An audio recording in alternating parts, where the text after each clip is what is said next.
এই একটা ভিডিও কোথাও পেলাম না খুঁজে, না ইউটিউবে না ফেসবুকে। তাই চিন্তা করলাম নিজেই একটা কন্টেন্ট বানাবো, কন্টেন্ট বানিয়ে সেটা আপলোড করব। তো যেই ভাবা সেই কাজ, আমিও নেমে পড়লাম কিভাবে বাইং মাছ কাটার কন্টেন্ট তৈরি করতে হয় তা ভিডিও করতে। প্রথমে কিন্তু ভালো করে ধুয়ে নেবেন পিচ্ছিল ভাবটা দূর করার জন্য। এরপর দুপাশের যে কাঁটাগুলো এভাবে মোটা মোটা করে কেটে নেবেন, একেবারে চামড়া সহ, তাহলে কিন্তু কাঁটাটা পড়ে যাবে। অবশ্যই কিন্তু এই কাঁটাগুলোই কেটে নিতে হবে আগে, আর এটাই সবচেয়ে কঠিন কাজ। আর শহরের বাড়িতে যেহেতু ছাই থাকে না, তাই ভালো করে পিচ্ছিল ভাবটা দূর করার জন্য ধুয়ে নিতে হবে।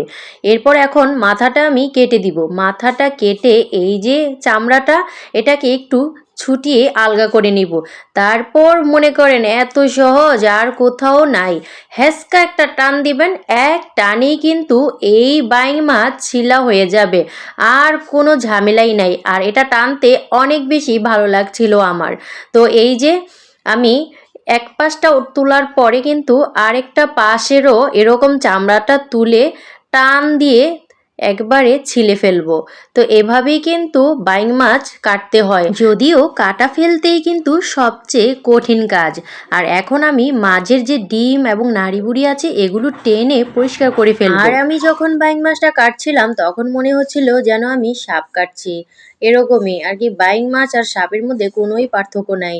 যদিও আমি এই বাইং মাছ খাই না, তবুও জামাইয়ের আবদার পূরণ করতে হয়, তাই এই বাইং মাছ কাটা রান্না সব কিছুই আমাকেই করতে হয়।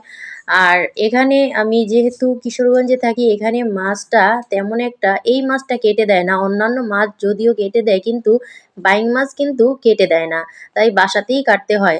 আর আমি অনেক ইউটিউব ফেসবুক ঘেটে ঘুটেও কিন্তু এই বাইং মাছ কাটা শিখতে পারিনি। তো নিজে নিজেই কিন্তু এভাবে একবার শুনেছিলাম কার কাছে যেন, তখন নিজে নিজেই কেটে ফেলি। প্রথম যখন আমার বাসায় বাইং মাছ এনেছিল, প্রায় 1 মাস আমি রেখে দিয়েছিলাম ফ্রিজে, পরে কাটবো এই ভেবে, কিন্তু আমার সাহস হয়নি কাটার। আর যখন আমি কাটতে গিয়েছি আমার তো এত কষ্ট হয়েছিল, আমি কান্নাই করে দিয়েছিলাম। আমার হাত ছিলে কেটে একেবারে একাকার হয়ে গিয়েছিল। তো বাইং মাছ কিন্তু অবশ্যই একটু ভালো করে পরিষ্কার করে নেবেন। আর ভালো করে পরিষ্কার করে গিয়ে আপনি যদি উপরে চামড়াটা ফেলে দেন, তাহলে আর কিছুই লাগে না পরিষ্কার করতে, ঝামেলাই কম। আর এই যে আমার মাছগুলো আর মাছের ডিমগুলো কিন্তু এখন আমি বেছে বেছে নিব। আর বাইং মাছের ডিমগুলো এরকম লম্বা লম্বা হয়।